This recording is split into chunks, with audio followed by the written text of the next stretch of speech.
여호수아 말씀이 이제 막바지에 이르게 됐는데요. 오늘 21장까지 읽었잖아요. 그 뒤에 이제 22장, 23, 24장 하면 이제 끝이 나게 됩니다. 그래서 오늘 읽은 말씀까지가 땅 분배에 대한 말씀이고, 그 뒤에는 여호수아가 세상을 떠나면서 마지막으로 이제 유언하는 그런 내용이라고 할 수 있습니다. 오늘 읽은 말씀에 좀 앞서서 우리가 조금 그 여호수아 그 앞부분을 좀 생각하면 좋겠는데요. 그 여호수아 19장 49절에 좀 잠깐 보시겠어요? 여호수아 19장 49절. 오늘 그 땅이 분배가 끝났다는 말씀이 나오지만 사실 그 앞에 이미 땅 나누는 게 마쳤다라는 말씀이 나오거든요. 19장 49절 50절 한번 같이 읽어보겠습니다. 시작. 이스라엘 자손이 그들의 경계를 따라서 기업의 땅 나누기를 마치고 자기들 중에서 눈의 아들 여호수아에게 기업을 주었으니 곧 여호와의 명령대로 여호수아가 요구한 성읍 에브라임 산지 딥나스라를 주매 여호수아가 그 성읍을 건설하고 거기 거주하였더라. 아멘.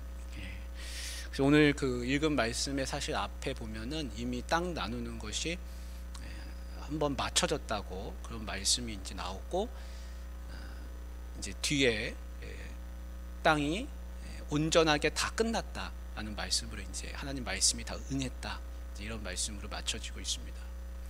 그 땅 분배는 사실 이제 다 끝났습니다.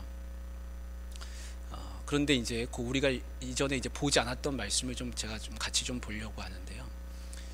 그 땅 분배가 끝났다는 말씀과 더불어서 이 19장 49절 50절에 나오는 게 뭐냐면 여호수아가 땅을 받았다, 이 말씀이 이제 나옵니다. 여호수아가 어떤 땅을 받았다고 나오고 있습니까? 그 말씀에 보면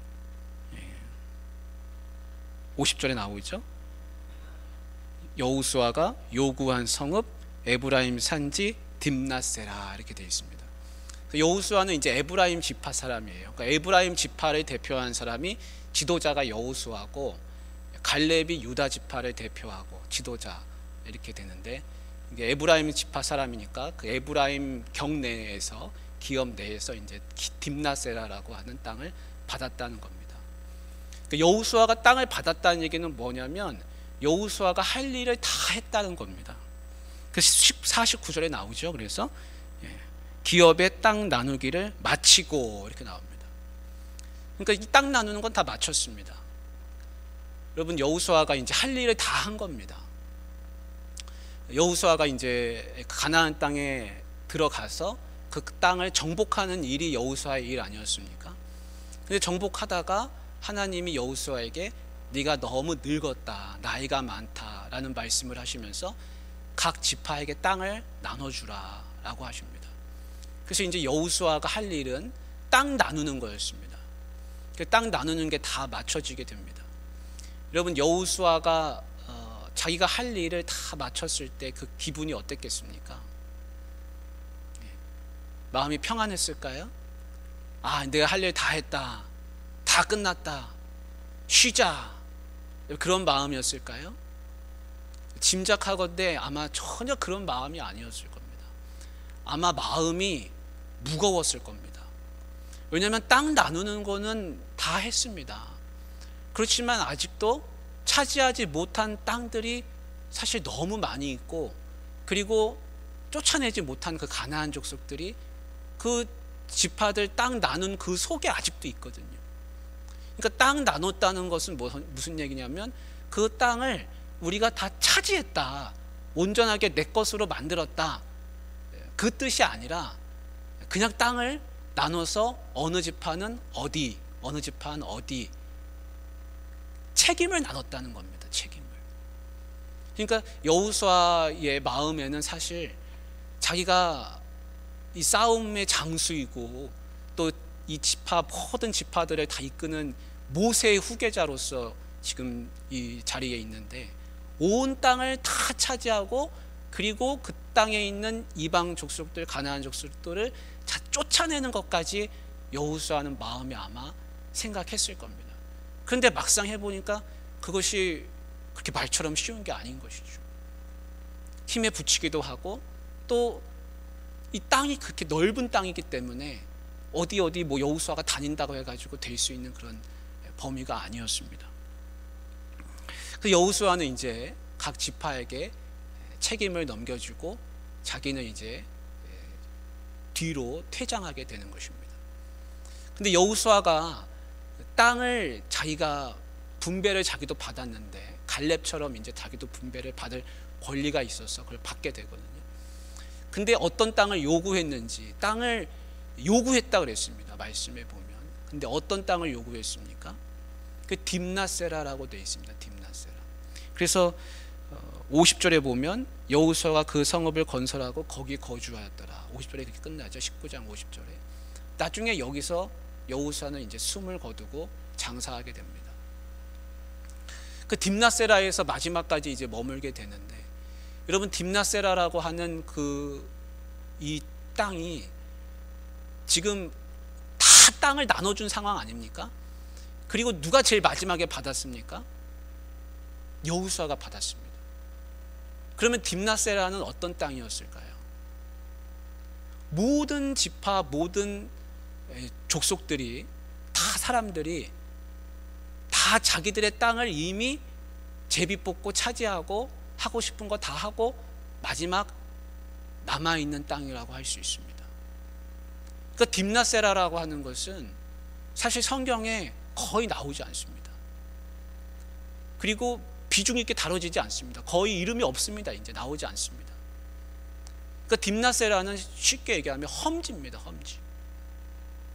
그냥 불모지입니다. 별로 비싸지 않은 땅이라고 하는 것입니다. 가치가 없는 땅입니다. 그러니까 제일 마지막에 남은 땅이 딥나세라입니다.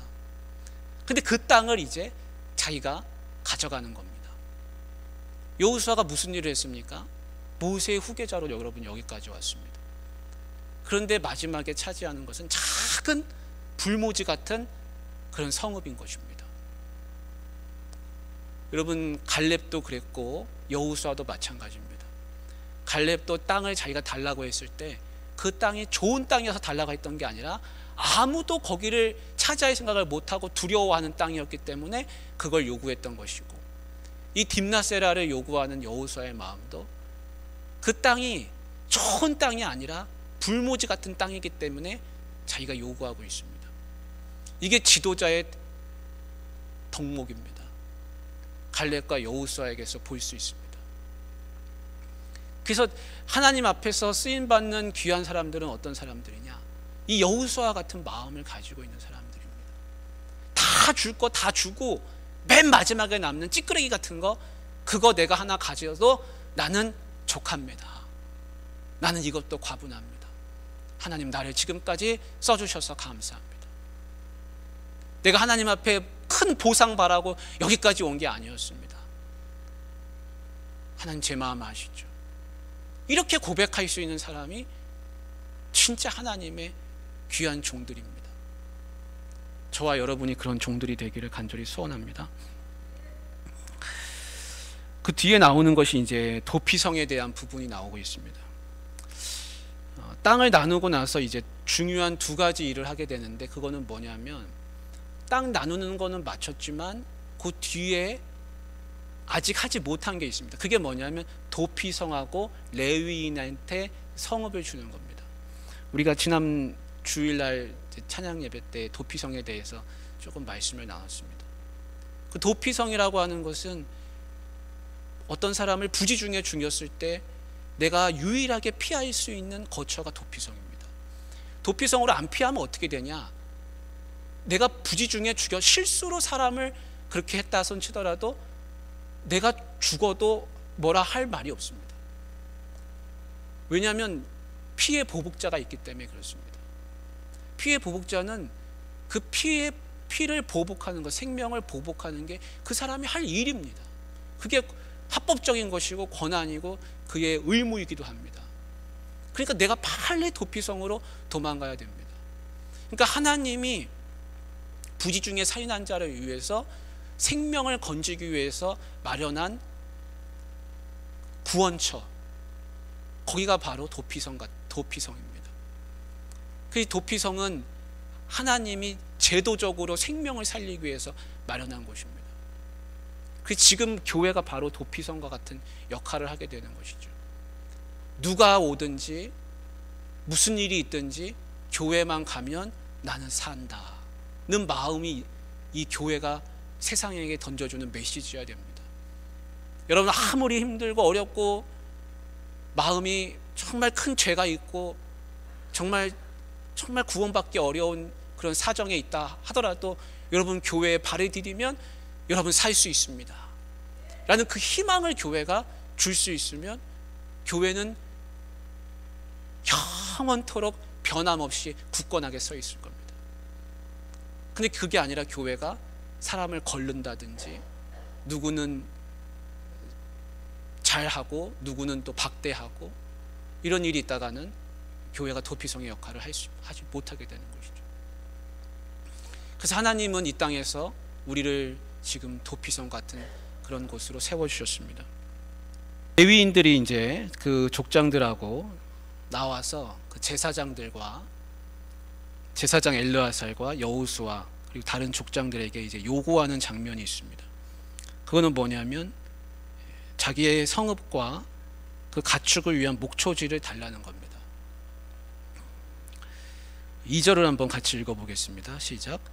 여호와께서 모세에게 명령하사 우리가 거주할 성읍들과 21장 2절입니다. 시작.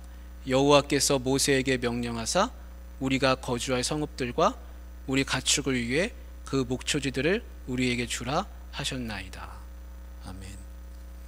3절에 보면 여호와의 명령을 따라 자기의 기업에서 이 성읍들과 그 목초지들을 레위 사람에게 주니라.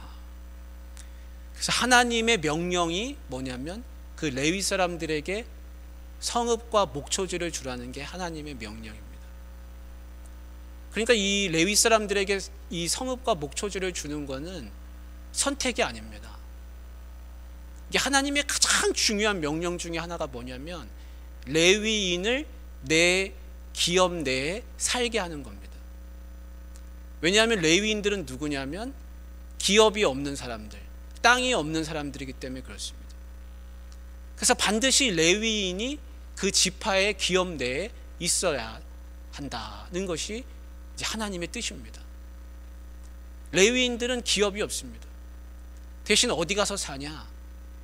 다른 지파의 기업 내에 들어가서 거기에서 성읍을 얻어 살아야 한다는 겁니다. 그럼 레위인들이 하는 역할이 뭡니까? 레위인들은 하나님의 성막을 지키고 예배에 힘쓰고 기도에 힘쓰고 말씀을 연구하고 어떻게 하면 하나님 앞에 더 가까이 갈 수 있을까? 그걸 마음에 두고 사는 사람들이 레위인들입니다.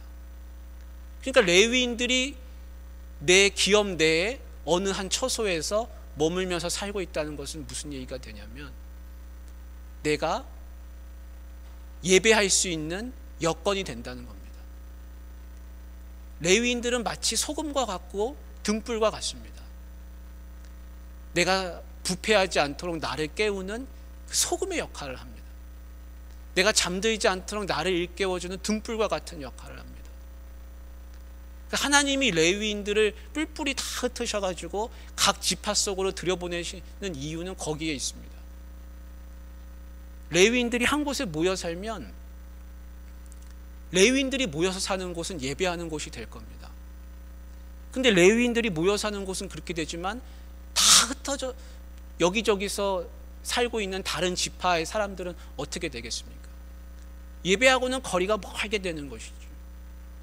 그래서 하나님은 레위인들을 각 지파 속으로 집어넣으셔서 너희는 예배하는 백성이라, 하나님의 백성이라는 것을 일깨우시기 위해서 레위인들을 그 속에 집어넣어 주셨습니다. 레위인들은 그게 사명입니다. 우리 그리스도인들이 모여서 예배하는 것도 귀한 일이지만 흩어져서 다른 사람들을 깨우는 것, 주의 말씀은 내 발의 등이요 내 길의 빛이니이다 말씀하시는데 내가 다른 곳에 가서 레위인처럼 불을 밝히는 사람, 다른 곳에서 등불이 되고 소금의 역할을 감당하면 내가 레위인 되는 겁니다. 아유, 당신 예배 가야지. 당신 같이 기도해야지. 당신도 하나님 믿어야지. 다른 사람들이 흔들어 깨우는 사람이 레위인입니다.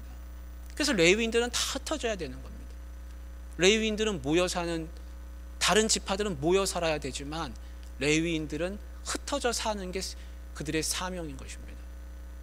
근데 오늘날 그리스도인들이 그와 같은 사명을 다 받았습니다. 왜냐하면 온 유대와 사마리아와 땅끝까지 가라는 주의 명령을 우리가 받지 않았습니까? 그러니까 우리는 어디를 가든지 레위인처럼 살아야 됩니다.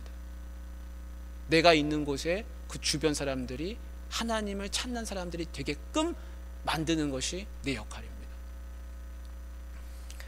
그 레위 사람들이 이제 그 성읍을 달라 그럽니다.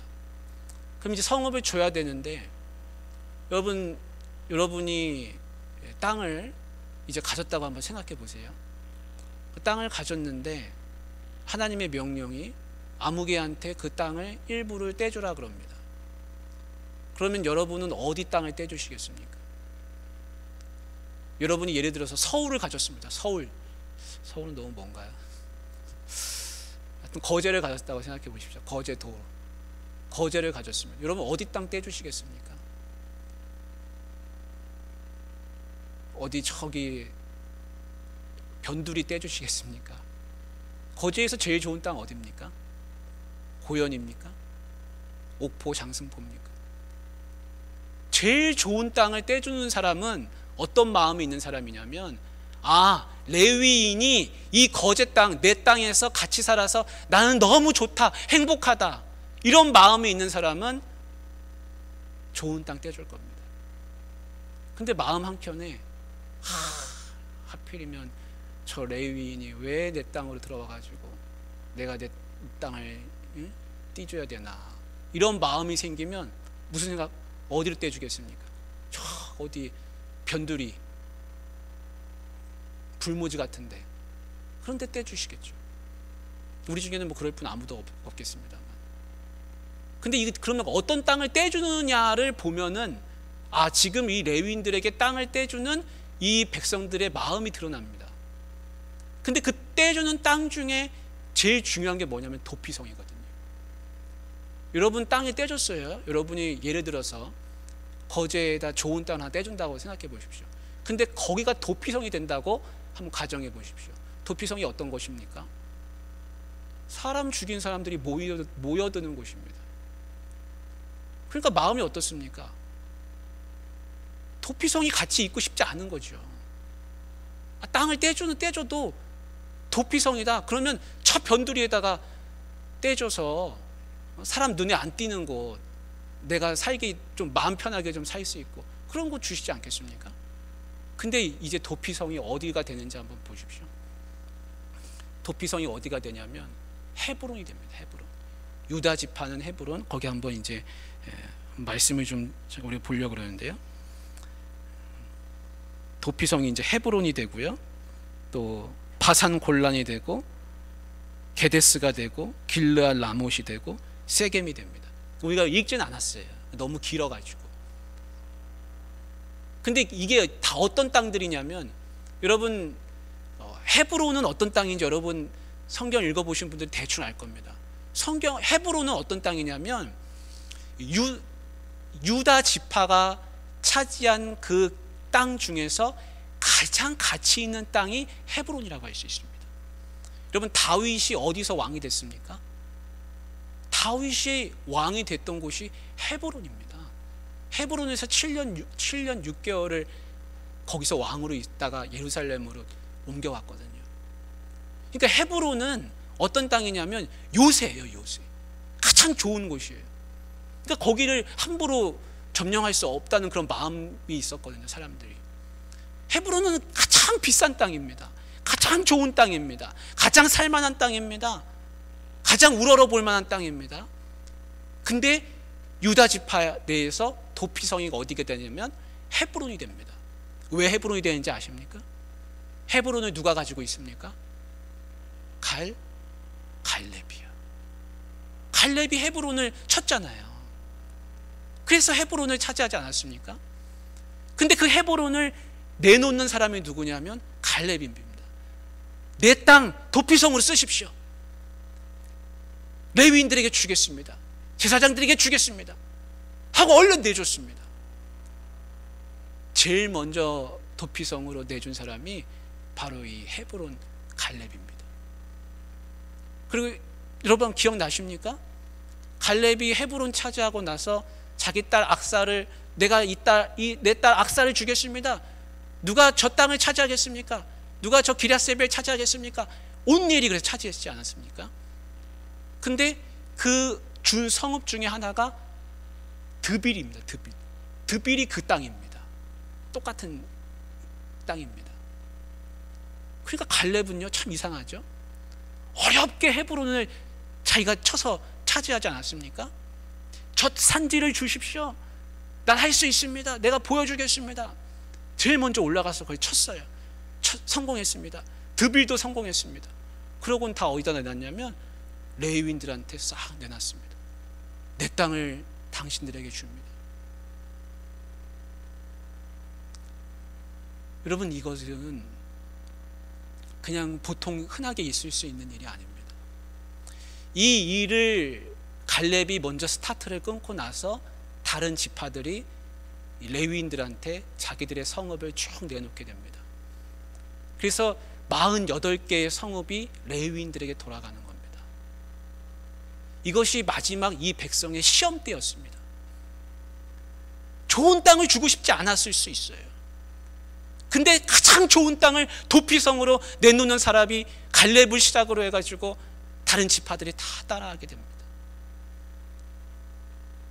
그 그림 도표가 있는데요, 48개의 성읍이 이제 쭉 나눠지게 되는데 표를 한번 보여주시면 좋겠습니다. 잘 보이실지 모르겠는데요, 제 오른쪽만 그냥 한번 보시면 좋겠습니다. 제 오른쪽에 보면 유다하고 시므온이 9개의 성읍을 레위인 성읍으로 내놨습니다. 맨 왼쪽엔 지파 이름이 있고 맨 오른쪽에 레위인 성읍이 있죠. 유다와 시므온이 9개를 내놨습니다. 유다와 시므온은 지금 하나의 기업을 가지고 있습니다. 시므온은 워낙 수가 적어가지고 그냥 유다 지파 내에 얹혀 살고 있는 셈이에요. 시므온은 유다 속에 들어있다고 보면 됩니다. 그 유다는 9개의 성읍을 내놨습니다. 그 중에 대표가 되는 게 헤브론입니다. 헤브론이 수도예요. 예를 들면 수도 서울입니다. 수도 서울을 도피성으로 내놓은 거예요. 누가요? 갈렙이. 그리고 나머지 다른 지파들 4개씩 므낫세는 동쪽에 2개, 서쪽에 2개. 바산 골란이라고 하는 아주 좋은 땅입니다. 그걸 도피성으로 내놨습니다. 베냐민도 4개. 베냐민은 땅이 조그맣거든요. 그런데도 4개를 내놨어요. 밑에 3개, 4개, 4개, 4개. 여러분 에브라임이 4개를 내놨습니다. 세겜이라고 하는 곳은요, 에브라임이 도피성으로 내놨는데요, 이거는 세겜은요 정말 좋은 땅입니다. 교통이 요충지입니다. 동서남북 어디든지 갈 수 있습니다. 다 좋은 땅입니다. 길르앗 라못. 어떻게 이럴 수가 있었을까요? 어떻게 그렇게 좋은 땅을 남한테 줄 수가 있었을까요? 이게 은혜입니다. 은혜. 이 시작을 누가 했냐면 갈렙이 시작한 겁니다. 그래서 갈렙은요, 우리가 여호수아가 앞장서서 갈 때 갈렙은 정말 성경에 등장하지 않는 조용한 삶을 살았습니다. 그런데 그의 인생 마지막에 보면 이렇게 화려하고 이렇게 하나님 앞에 충성스러울 수가 있을까 하는 마음이 들 정도로 자기 것을 다 내놓습니다. 헤브론도 내놓고 드빌도 내놓고, 자기는 그냥 그 주변에 밭하고 촌락들하고 보잘것없는 것만 자기 이름으로 남겨놓고 나머지 알짜배기들은 알곡되는 땅들은 다 드렸습니다. 레위인들한테. 그래서 레위인들이 곳곳으로 가서 살 수 있게 됐습니다. 갈렙이 그렇게 했기 때문에 다른 지파들이 따라하게 된 것이고요. 그래서 나중에 보면은 갈렙 이후에 사사시대로 접어들면 첫 번째 사사가 바로 온니엘, 이 갈렙의 가정에서 만들어지는 것입니다. 여호수아가 앞에 나갈 때 뒤에서 조용하게 침묵하며 사는 것 같지만요, 여호수아는 마지막 카드는 이 갈렙이 가지고 있었습니다. 여호수아는 후계자가 없습니다. 근데 갈렙은 온니엘이라고 하는 후계자가 있지 않습니까? 그래서 하나님이 이 갈렙을 들었다 쓰시는 겁니다. 그런 마음을 가지고 있기 때문에. 사랑하는 우리 귀한 성도님들, 우리가 갈렙과 같은 마음을 갖기를 원합니다. 그리고 하나님이 주신 은혜, 그거를 레위인들하고 나누는 이 모습을 보면서, 이 백성이 하나님의 말씀이 다 응하였더라, 그 말씀이 이들에게 얼마나 복이 되는지 우리가 이걸 통해서 확인할 수 있습니다. 이들이 레위인한테 성읍 서로 안 주려고 하고 저 변두리 갖다 주고 그랬다면 이 21장 말씀이, 하나님 말씀이 다 응했더라는 이 말씀이 제대로 기록되지가 않았을 겁니다. 근데 하나님 말씀이 다 응했다, 선한 말씀이 다 응했다.